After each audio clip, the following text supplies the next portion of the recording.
The fighter who pulled off one of the biggest upsets in UFC history looks to avenge her one and only MMA loss. Holly Holm takes on Valentina Shevchenko this Saturday at UFC Chicago. Welcome in. I'm Kerry Chow, joined by the former women's bantamweight champion, Holly Holm. Holly, thanks for joining us, first of all. Now, you haven't been back in the octagon since losing that epic fight to Miesha Tate, in which you were ahead going in towards the end of the fight, and all of a sudden, if everything went topsy-turvy for you, you refused to tap out.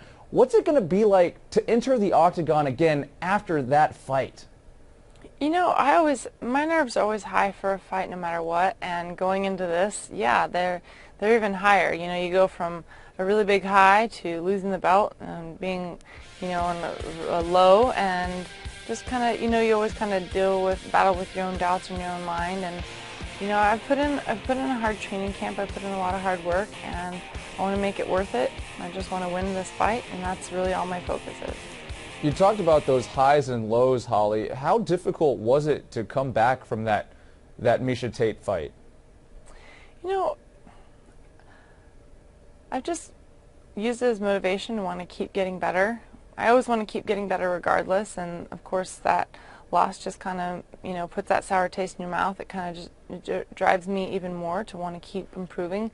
But I don't want to let it defeat me. I feel like if I was to sit back and not want to come back and do well, then that would bother me more. It would bother me more if I felt like that fight completely defeated me. I want to keep coming and rising back. I want to come back. I want to be on top. And you start at the bottom at the beginning of a career, climb your way up, and this is just another setback, and I feel like I'm very capable of being back on the top again. So it starts this weekend with this fight. She's very tough. I feel like she's got a lot of Muay Thai background. She has you know, a lot of experience with it, and she actually has I think a couple more fights than myself in MMA. So she's very seasoned. She's pretty tough in every aspect. You know, she's got a pretty good clinch game, pretty good stand-up game, and I know that she's very strong on the ground as well. So I'm just trying to, wherever the fight might go, I don't want to put all my eggs in one basket thinking the fight's going to be exactly a certain way. If it's not going to be, I like to be able to adapt as the fight goes, but I do feel like she's going to be coming with a very tough game, and I have my hands full. Yeah, you're certainly a very adaptable fighter, and as you said, you kind of want to go in there being able to adjust to the fight. But is there one area of her fight game that you're particularly watching out for? I feel like there's a lot of things I'm watching out for. You know, she's still got power in her hand. She's still got, you know, kind of a arsenal of kicks. But she's also a good counterpuncher, so you don't know what's coming. Is she going to be offensive? Is she going to be defensive?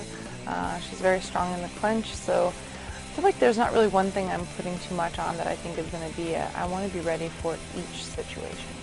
All right, let's talk about the division as a whole. With Miesha Tate losing to Amanda Nunes at UFC 200, where would a win this Saturday put you in the division? You know, I hope that I'll be able to fight for the title, but that's really kind of depend on probably how my performance goes. I need to make a good performance this weekend, and from there, then we'll figure out where to go from there. What was it like when he first returned to camp? What was his demeanor like?